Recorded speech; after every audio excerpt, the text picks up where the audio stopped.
Fracking is a high-risk process that threatens to both destroy the environment and wreck lives.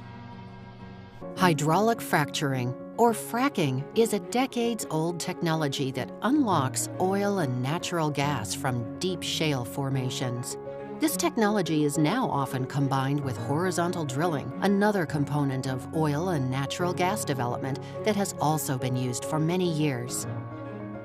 Before fracking can begin, a well is drilled through multiple layers of rock. During this process, the wellbore is cemented and cased to seal it off from shallow groundwater. Meanwhile, increased levels of methane gas in water supplies have been reported in areas of intensive drilling. This is the water that's in my well, and supposedly I'm supposed to be drinking this.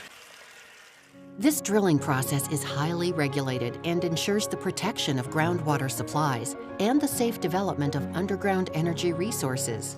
Water is a commodity. You might not think it is when you have it and it's good, but when you lose it, it's gone. You'll never get it back. According to the Government Accountability Office, as with conventional oil and gas development, requirements from 8 federal environmental and public health laws apply to unconventional oil and gas development. Some of the sites are well regulated, yeah, where DEP and OSHA and stuff like that, where they're right on them and stuff, yeah, they're well regulated. But the rest of the 95% of them, where they're not going to go out to the site and look at them, no. No, they're not well regulated. Some of them are real bad.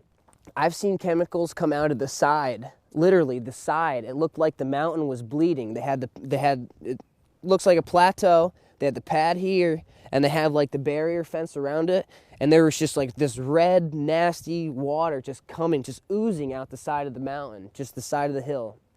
So they're not doing something right. After the well has been drilled and the rig is removed from the well pad, fracking can begin.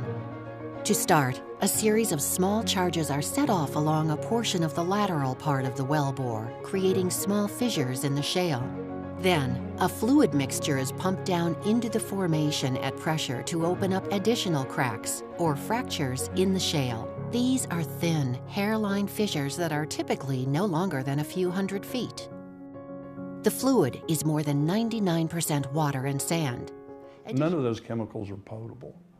Methanol, hydrochloric acid, ethylene glycol. It's about half of 1% of the fracking fluid is a chemical, or is it really a cocktail of chemicals?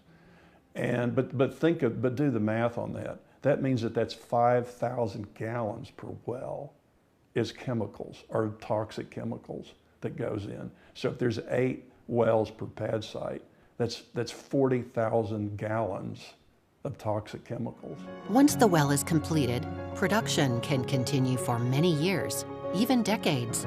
A small amount of infrastructure will remain, but the rest of the well pad is restored.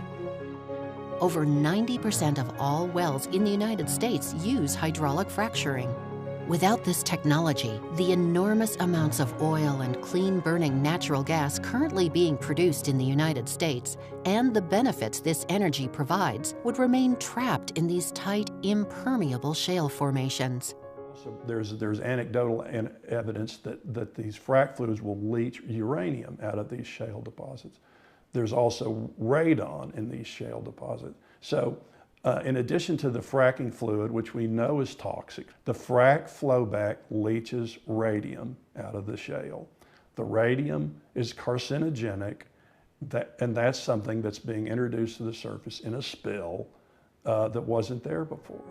For more information, visit energyindepth.org.